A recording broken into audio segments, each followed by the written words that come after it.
this that I have a really bad memory. I can't remember birthdays and have to request my friends to literally ping me on their birthdays. Sometimes I will create reminders in Google Calendar. It's easy, right? And that's what building a second brain is all about. Ensuring that these scribbles and notes and apps, they all come together and work for you. In the book Making Time by Jake Knapp, he said that Apple says we unlock our phones more than 80 times a day. Hey, 80 times a day, and yet we forget to remember things. So tell me, what can we do? What can I do so I remember the books I read, the highlights, the takeaways? I have read so many over the years, but really have forgotten the details mostly. The paper scribblings have faded away, the books, when loaned, never made back to the shelf. I'm a paper person, you know. I like writing things down. I love hearing that rustle of paper and to feel busy and doing something, and yeah, that kind of makes me happy.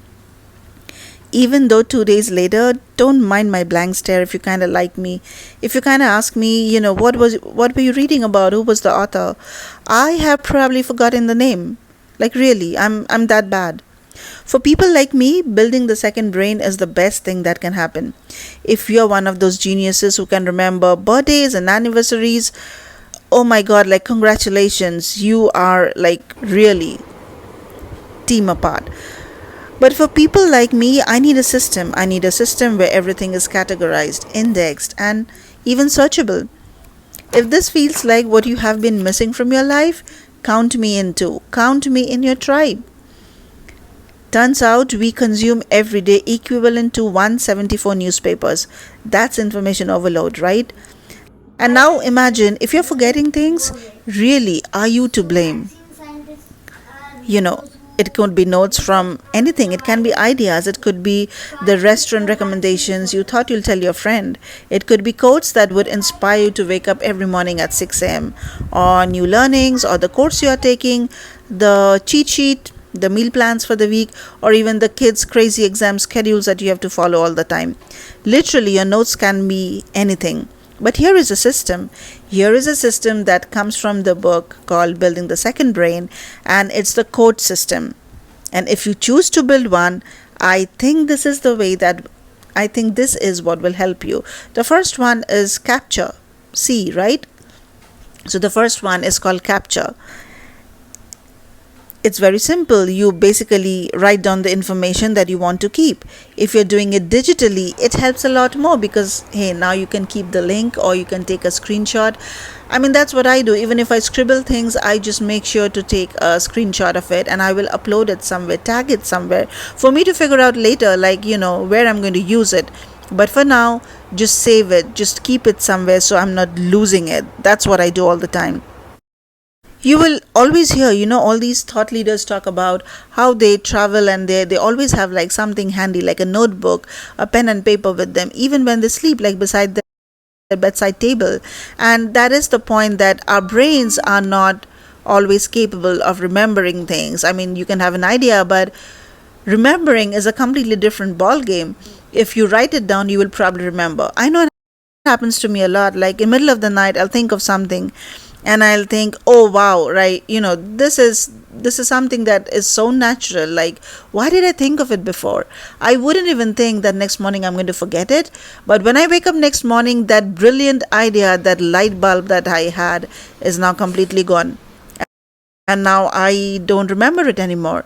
So the best thing I can tell you is, yeah, capture like everything. Even things you think you will not forget, things you think it's innate in you, things you think that, every time you think about it, it will come to you. It won't. Trust me, it won't. So capture.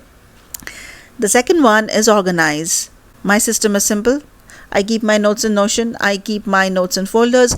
I keep my notes somewhere digitally, even when I have done something manually. Like I said, I will take a screenshot, I will create a link, and I will save it somewhere. The best thing about saving things digitally is that, you can save them later, you can search them later, you can even refine it with tags and categories if you choose to. But, my system is very simple. I use iPhone notes, and all I do in the notes is I create different folders, different categories. So I can have one for, let's say, health and wellness, one I can have for YouTube, one I can have for learnings. And all I do is the information that I'm browsing at that point of time, or even if I'm thinking, I'll just put that information, dump that information basically in that category. Third one, you got to distill the information. Now you've created this entire network of apps of and system where you capture the information that you want. You have organized it, you know you can search them, but at the end you have to find a system where you can distill everything and figure out a way where, okay, if this is what I need for this paper that I'm writing or this presentation that I'm going to give, where do I find that information from? So that's what you do. And the last one, hey, is to express. So you need to create a second brain to get something out of it. It could be as simple as running your home, and that's beautiful. It could also be as complex as writing a research paper, or getting it done for your PhD, or it could be writing your next book. It could be multiple things, but it's always good to have a system when you're building a system, to have an end goal that I'm doing this so I remember the things that I'm going to remember. It's just not for the sake of reading it or enjoying it. It also has a purpose, a takeaway. So when years later I think that, oh, I read this quote in a book, or I read something similar somewhere, I have a way to find it out. That exact quote, that exact book, perhaps if possible even the page number, right? And that is the beauty of building a second brain. You once again for joining, and if you like it, please like and subscribe, and I'll see you in the next one. Till then, bye bye.